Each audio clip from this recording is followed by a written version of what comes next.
Shri Venkateswara gold తాకట్టులో ఉన్న మీ బంగారాన్ని విడిపించి కొనబడును. తెలుగు సినీ ప్రేక్షకులకు మెగా అభిమానులకు నమస్కారం.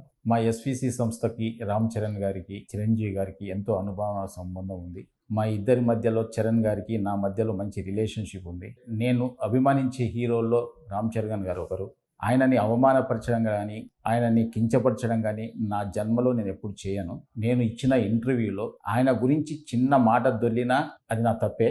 అది జరిగిందని అభిమానులు అనుకుంటున్నారు కాబట్టి వాళ్ళకి నిజంగా నేను క్షమాపణ చెప్తున్నా. చరణ్ గారికి కూడా క్షమాపణ చెప్తున్నాను. అంటే నాకున్న ఆయన రిలేషన్ని నేను పాడు చేసుకోదలుచుకోలేదు. ఎందుకంటే జనం ఈ రోజు మాట్లాడుతున్న మాటలు కానీ బయట ట్రోలింగ్స్ కానీ అభిమానుల బాధలు కానీ నేను అర్థం చేసుకోగలను. ఎందుకంటే ఒక హీరోని అలా అన్నప్పుడు ఎవరు కూడా భరించలేరు. నేను అన్న ఇంటెన్షన్ అలా కాదు. మాకున్న రిలేషన్స్లో మాకున్న క్లోజ్నెస్లో నేను మాట దొర్లాను తప్ప ఆయనను అవమానపరచడానికి కాదు. మాకు మెగా హీరోలతో అందరితో మాకు మంచి సంబంధాలు ఉన్నాయి. వరుణ్ తేజ్తో ఒక ఫిదా కానీ, సాయి ధరమ్ తేజ్తో 2 సినిమాలు, చరణ్ గారితో 2 సినిమాలు చేశాం. చిరంజీవి గారు ఎప్పుడు మా రాజుగారితో కానీ నాతో ఎప్పుడు మాట్లాడుతూనే ఉంటారు. ఇలాంటి అనుబంధం ఉన్న వాళ్ళని అవమానించే పర్యంత మూర్ఖుని కాను నేను. దయచేసి అందరు అభిమానులు అందరూ అర్థం చేసుకోవాలి. సంక్రాంతికి గేమ్ చేంజర్ రిలీజ్తో పాటు సంక్రాంతికి వస్తున్నాం సినిమాని ఒప్పుకోకపోయి ఉంటే, ఆయన చెయ్యొద్దు అని ఉంటే ఆ సినిమా రిలీజ్ అయ్యేది కాదు.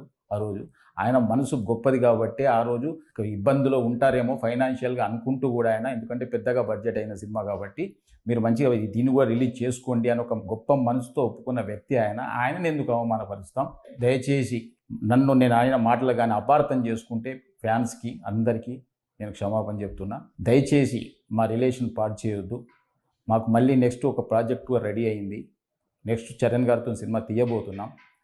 అలాంటిది అనవసరంగా మా ఇద్దరి మధ్య ఈ అభిప్రాయ భేదాలు తీయకండి అని అందరినీ వేడుకుంటున్నా. చూసిన ఆంధ్ర ప్రేక్షకులందరూ కూడా గమనించాలి, నాకు చరణ్ గారికి మంచి రిలేషన్ ఉంది. నేను ఆయన గురించి ఎప్పుడు తప్పు మాట్లాడను. ఇచ్చిన ఫస్ట్ ఇంటర్వ్యూ కాబట్టి కొంచెం నాకు తెలియకుండా కూడా ఏదైనా మాట దొర్లిందేమో, అలాంటిది కూడా ఏదైనా అర్థం చేసుకోవాలని అందరికీ కోరుకుంటున్నాను. Thank you very much.